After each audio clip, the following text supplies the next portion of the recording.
Really excited about the class we signed today. 9 total, 4 Texas high school kids, 4 that previously played Texas high school football that we got to come back to the state, and then 1 transfer. So really excited about these guys. Like I talked about, the foundation of this team is going to be from Texas high school programs, and we're going to recruit Texas like our hair is on fire. So just really excited about these guys and moving forward. You know, obviously it seemed like both the lines were a target for y'all, offensive line, defensive line. How important is that to kind of increase the profile for this roster?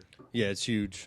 Just like when I got to UIW, the first thing I did was try to shore up that offense and defensive line. I think you win ball games in the trenches, so that's what we're going to target this first class, and we're going to continue to target moving forward. You know, you also brought in some coaches, announced some of them, quite a few actually. You're up to 5, I believe, position coaches. Okay. Can you talk a little bit about them? You know, Cam Martin, some of these guys who recently came in. Yeah, Cam Martin, running back coach, a guy I worked with at UCF and at UIW, and like I said, I think he's a rising star in this deal. He relates really well to his players, played the running back position in the SEC, knows how to evaluate, knows how to really develop running backs. I think what Marcus Cooper did this year at UIW was very impressive. Just really happy for him and his family, and to get the opportunity to come here, be FBS position coach was huge, and just a very loyal guy and someone I can depend on. Talked about Mac Leftwich, offensive coordinator, quarterbacks. He's just a stud, someone that really made that thing go this year, and excited to bring him. Jordan Shoemaker, offensive line coach, run game coordinator, another guy that does a tremendous job of evaluating and recruiting and developing offensive linemen. So he was a no-brainer. I don't know who else we've announced. Michael Gwynn, defensive line coach, coming from Sam Houston State. Another former Texas high school coach. A guy that in the when you're recruiting back and forth, he was always on guys, always signing really talented players. Produced a bunch of really good players at his last stop. So he was another no-brainer for us. Some guy that that's coached Texas high school football, can develop young talent. Great teacher. Who else we got? Matthew Gregg, who'll work with the corners. He was our special teams coordinator, outside linebackers. One of those just tremendous recruiter, unbelievable talent evaluator. One of the best I've been around as far as that goes. Relates really well with the kids. They love him, and that's huge for me. And Dexter McCoy, I played with at Tulsa, Conference USA career interception leader. I think he had 18 in his collegiate career. Played in the NFL, played in the CFL. When I got him to get into the coaching world last year at UIW, he was a CFL All-Star the year before that. So a guy that has done it at a very high level. Once again, relates to the players. I think this day and age in college football, with developing and retaining players is huge. So really excited about the staff we have so far, and I'm sure a couple more will be announced in the next day or two. Yeah, you said a couple more announced just now. Obviously, you need a defensive coordinator and some other positions. You already know who they are. You just can't announce them yet. Yeah, they'll be announced in the next day or two. Okay. Yeah, everyone's accounted for. Coach, you kind of hit the ground running here at Texas State. As soon as you got here, we saw a couple of commits and then signees almost immediately when you jumped here. How important was it, in the short time span, to get as many players as you can committed and then signed to your program? Yeah, it was huge. We landed after a North Dakota State game really early, I think 6 o'clock that morning. Went home, brushed my teeth, changed my clothes, and got over here for the official visits. And we had to get in front of these kids, get in front of their parents, talk to the high school coaches. I think when we get these young men on campus, Texas State sells itself, especially what we did on offense and defense. And like I've talked about before, the resources here and all the great stuff we have to offer. So it was huge to get in front of these guys and lock some of these guys up in this early signing period. And just kind of go behind that schedule. I mean, it's almost unbelievable. You're here at Texas State, and then you're also coaching at Incarnate Word, and you were going to Sacramento State, and then last Saturday you were up at the Fargo Dome. How did that work schedule work for you, and how were you able to manage both UIW and Texas State? Yeah, just really tried to be where my feet were. I know I've said that a couple of times, but when I was at UIW, I was coaching those guys, giving them everything I had, and then when I came over here, I was recruiting and hiring staff. How many spots are you looking to fill up? Not obviously not just today, but going into the next recruiting period. You have like 20. I know the 25 number doesn't exist anymore. So Yeah. what are you looking for? It's a fluid situation right now, especially with the portal and all that stuff. So we're definitely going to add a lot more between now and the start of the football season. That's probably the best thing I can tell you. I don't want to tell you a number because it'll change. Sure. And, with the players that you have right now, you went after some DBs, it looked like. Mm-hmm. What are some more player or positions that you're really focusing on going forward that you're like, okay, we need to shore up and get some more of these guys? Yeah, I think for us it's best available right now. We're just scouring the state and the portal and figuring out who's the best fit for Texas State. So not necessarily position. We're targeting all positions right now, and we feel like we can continue to add great talent at all positions. How many of these guys did you see at Incarnate Word? It seemed like a lot of them had offers while you were there.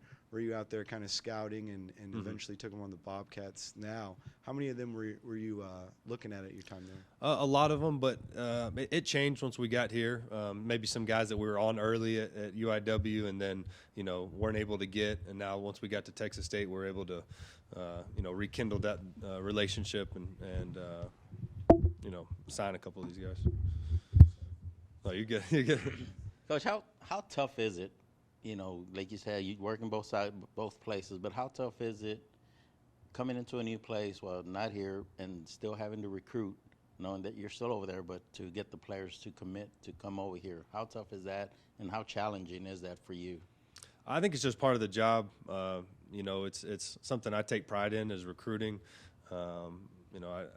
I'm not going to let any head coach in the country out recruit me. Is kind of what I tell myself every morning, and so we get after it, me and my staff, and we're on Twitter, on Instagram, Snapchat, any social media platform. I'm talking to high school coaches, talking to coaches around the country. The guys are in the portal, so it's a challenge, but it's part of my job, and so I take pride in it, and I really enjoy it, to be honest with you.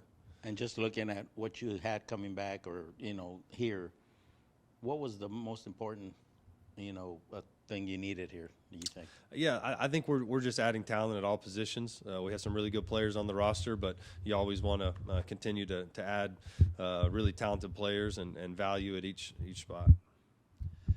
When you were at Gilmer, you were getting recruited by Texas and then eventually transferring to Tulsa. How much has the recruiting game changed since you were being recruited as a player to now being a coach here at Texas State? Yeah, it's definitely changed. I remember sending out DVDs and VHSs and all that kind of stuff. And obviously now it's all on social media and Twitter and Huddle and PFF. And so it's definitely changed. But I think the relationship part of it still stands. Most of the time, guys are going to commit to a coach that they feel comfortable with.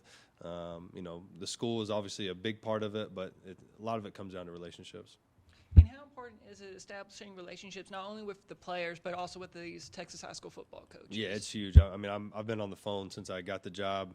We had the board meeting the other day at the Texas High School Coaches Association, and I'm constantly talking to high school coaches and talking to players and trying to find the best fit, because there's a lot of talented players out there, but you got to do your research, you got to do your homework and see what's the best fit for Texas State. And kind of go behind, what do you mean by saying finding the best fit for not only the player, but making sure they're the best fit here at Texas State? Yeah, well, obviously we want talented players. There's a lot of talented players, but academics goes into it, their character goes into it, their work ethic, and do they love football? That's usually the first question I ask these Texas high schools: does this young man love football? Because it's a hard, if it was easy to play college football, everyone would do it. So it's a grind, and you got to find the right guys. The two commits that came down on Saturday, two guys from Mesquite. You're from Mesquite as well. Did that kind of go into recruiting them a little bit? You knew they were from there, and you used that to your advantage? There's no doubt about it. I've recruited both of these guys. I was Amarion's first offer when I was at UIW, and Chris I'd recruited for a long time, and I stayed recruiting him even when I was at UIW. I'm always going to lean on the high school coaches and everyone in that area that I know. I'm always going to recruit Mesquite very, very hard. You talked about the bringing in a lot of guys this weekend. What was that recruiting visit like? What did you guys do to him? We saw Cedric Roberts post a video of him at the Embassy Suites, stuff like that. What was the recruiting visit like? We wanted to show him campus. We wanted to show him the football part of it, offensively and defense, show him video. really the biggest part though was just getting in front of these guys and talking to them and sharing my vision with their families and the student athletes and just getting to know them, both sides, us getting to know them and them getting to know us. You took 2 running backs in this round. One of them you played against at HCU, I'm pretty sure. Can you talk about those two, Davenport and Mahdi, a little bit? Yeah. Mahdi is a speedster now. He's a 10-6 guy. I think he was a Jerry Rice finalist. He's one of those guys that can really take the top off. He can score a touchdown in one play, no matter where you're at on the field. So that's kind of what we're looking at. A lot of times you'll hear me talk about that over and over again. Speed. I'm a big speed guy. So he definitely fits that profile. A great kid. From a great family. Talked to Vic over there at Houston Christian, and he said nothing but great things about him as well. So he was definitely a no-brainer in the Nario. I've been recruiting him since I was at Hawaii. Played at Mansfield High School, and really has put up big numbers everywhere he was at. In high school, did the same thing. He was a qualifier at high school, went to Kilgore, was a player of the year there at Kilgore. And usually in my experience, when you have that kind of production at each stop, then you're usually going to be able to be a good player at the next level. So really excited about those two. One tight end for you and Jake Simpson. What is it that you saw in him that you liked, that you wanted to bring in, and how do you plan on using the tight end in your offense? What do you envision when you bring him in? Yeah, I thought Jake was the whole package. Now he's a developmental guy. I think the tight end position in general is a developmental position because it's hard to find those guys that can pass, protect, that can run block, that can go out there and catch the ball on the perimeter, and they're hard to find. They really are. I think that's why people struggle. Do we go 10 personnel? Are we 11 personnel team? It's hard to find those big tight end bodies that are athletic enough to run down the field. So we saw that in him. Great family. Very high character, high academics, someone we felt like we could mold into the type of tight end we want, and that's the tight end we do want. We want somebody that can run block because we're going to ask him to do that a bunch, and then also run down the field and catch passes and create those mismatches on safeties, and so he's really someone that we targeted as soon as I got the job and stayed on him, and luckily for us, he signed with us. You seem to run a fast-paced offense at Incarnate Word. You looking for guys who can kind of work inside that type of offense. You're planning to implement that here, I'm assuming. Yes, for sure. And so he gives us the ability to stay in 11 personnel, split them out wide, stay in the box, so we're not having to change personnel constantly.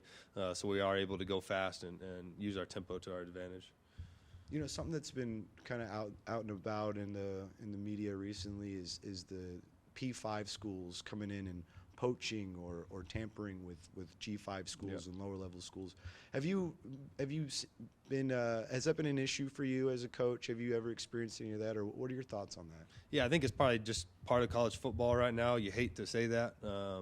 Obviously, we're not going to do it, and we hope colleges don't do it to our guys, but I'm sure it's going on. But I think it all goes back to the relationship part of it, and so that's what I tried to do when I got the job is reach out to many of these guys that were in the portal from Texas State and our current guys when I had the team meeting, and just start developing that relationship with them because there's a lot of great schools out there, have a lot of great things to offer, but we do as well at Texas State, and so I think it just goes back to the relationships and keeping guys happy.